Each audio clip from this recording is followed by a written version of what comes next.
Ano tanong? Na itinitira sa atin naman gumagawa ng bid'a. Bakit si Abu Bakar, inipon niya yung Quran, which is hindi ito ginawa ng propeta sa time niya, hindi ba bid'a? Okay. Bid'a. Sasagutin natin. Pangalawa, si Umar, nagsala siya ng tarawih na iniwanan dito ng propeta. Alam niyo ba, nung namatay ang propeta sallallahu alaihi wasallam, nagsasala pa rin sa gabi ng Ramadan ng mga sahaba, pero furada at saka may mga tatlong kakasama. Para sa inyong kalaman. Siguro hindi nyo alam yun. Bago pa, sa time na ni Abu Bakar, bago pa dumating si Umar, nagsasala ang mga sahaba sa masjid sa gabi ng Ramadan, kanya-kanya. Nagtatarawih. May kanya-kanya, may dalawa, may tatlo. Pero okay.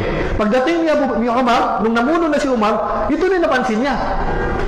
Sabi niya, nakita ko maganda, ni'mat bid'ah hadihi. Napakainam na bid'ah ito. Hindi bid'ah na bagong gawa.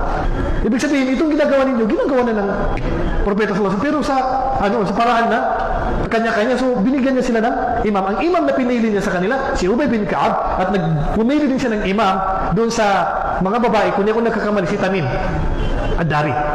So, may imam ang mga babae, may imam din ang mga lalaki. Kaya, ang tarawih na bilang sa time ni Umar, ilan? 23 raka'ah. Kaya, another bid'ah na naman. Sabi nila, hindi ba bid'ah yan? Nagtatarawih nga kayo. Hindi naman yan ginawa ng propeta sallallahu alaihi wasallam. Sabi nila, yan ang sagot nila na may bid'ah na mabuti. Bid'ah hasana. Sa atin, lahat ng bid'ah dalal. Walang hasana. Pangatlong sasabihin nila sa atin. Si Uthman bin Affan, ginawa niyang dalawa ang adan ng Jumat. Hindi naman yung ginawa ni Propeta sallallahu alaihi wasallam, hindi ginawa ni Abu Bakar, hindi ginawa ni Umar, pero ang gumawa si Uthman. Hindi ba bid'ah yan? Kita niyo? So, ano sasagot natin dyan? Puro may bid'ah na pala. Yan ang dalil nila. Bakit naging dalawa yung adan sa time ni Uthman? Dumami na yung mga tao, marami na mga gawain, siyempre kailangan bigyan ng warning, kaya nagdagdag si Uthman ng dagdag na adan. Nasa Sahih Bukhari, fazada an-nida thalitha, nagdagdag siya ng pangatlong adan. Kasi ang adan at iqama, tinatawag din itong adan. Kaya ang ginawa ni Uthman, nagdagdag siya ng adan, at ito ay ijma' sukuti. Nagkasundo lahat ng sahaba. Anong sagot natin doon?